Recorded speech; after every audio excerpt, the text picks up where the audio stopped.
जब जब धरती पर अधर्म बढ़ा है, तब तब धर्म की स्थापना के लिए ईश्वर ने अवतार लिया है।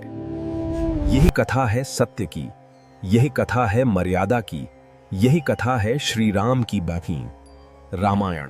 एक दिन अयोध्या की सभा में एक तेजस्वी ऋषि का आगमन हुआ।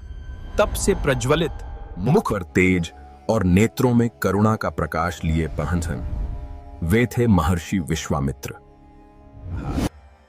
राजा दशरथ ने तुरंत सिंहासन से उतरकर उनके चरण स्पर्श किए।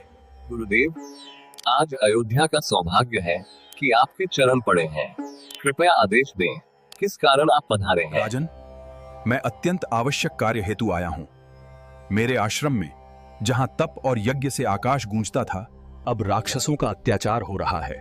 जब जब मैं यज्ञ करता हूं, ताड़का और मारीच जैसे राक्षस उसे नष्ट कर देते हैं। गुरुदेव, आप जो कहें वही होगा।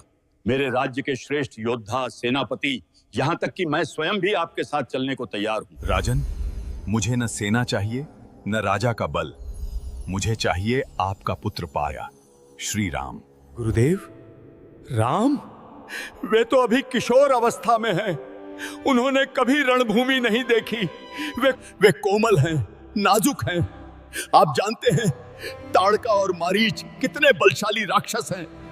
मैं अपनी जान दे सकता हूं, पर राम को इस संकट में नहीं भेज सकता। राजन दशरथ, राम कोई साधारण बालक नहीं है। वे इस युग के धर्म की रक्षा हेतु अवतरित हुए हैं। राजन दशरथ, क्या तुम भूल गए हो कि तुम सूर्यवंशी हो, जिस कुल का धर्म वचन पालन है और सत्य के लिए। राजन दशरथ, राम को विश्वामित्र के साथ भेजना उनके जीवन का प्रारंभ है, वो जहां वे केवल शस्त्र नहीं, धर्म का अर्थ सीखेंगे। गुरुदेव, यदि यही ईश्वर की इच्छा है तो मैं राम को आपके साथ भेजता हूं। गुरुदेव, पिता ने जो आदेश दिया है वही मेरा धर्म है। मुझे आशीर्वाद दें कि मैं धर्म पथ पर स्थिर रहूं। राम, तुम्हारा जन्म ही धर्म की स्थापना के लिए हुआ है। चलो, अब संसार देखेगा कि सत्य का अर्थ क्या होता है। राम, मेरे प्राण, तू केवल मेरा पुत्र नहीं, तू मेरी सांसों का आधार है। ईश्वर तुझे हर क्षण सुरक्षित रखे। भैया, जहां आप जाएंगे वहां मैं भी रहूंगा। आपका मार्ग ही मेरा मार्ग है, आपका धर्म ही मेरा धर्म है। राम, तुम्हारा जन्म ही धर्म की स्थापना के लिए हुआ है। चलो, अब संसार देखेगा कि सत्य का अर्थ क्या होता है। और इस प्रकार अयोध्या का भविष्य विश्वामित्र के साथ वन की ओर चल पड़ा।